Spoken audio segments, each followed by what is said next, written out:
So yun guys, isang mapagpalang araw. Ngayon narito tayo ngayon sa Bacolod Resort upang ginaganap namin dito yung aming Family Day 2025. Kasama ko si Pastor Diggs.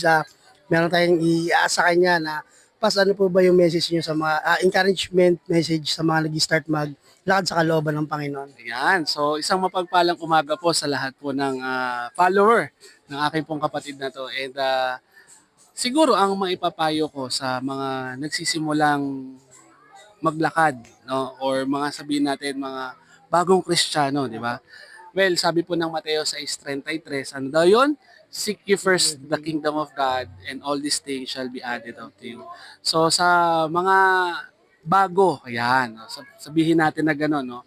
Na ang una nyo pong palaging isisik, walang iba kundi ang ating Panginoon. No? Sapagkat sa lahat po ng bagay, palagi po dapat natin inuuna ang Panginoong Hesukristo.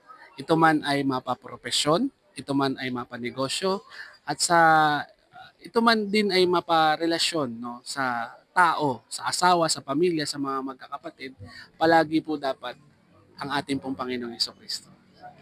Yun, isang magandang mensahe mula kay Pastor Diggs na galing sa ating Panginoon. Maraming salamat, Pas.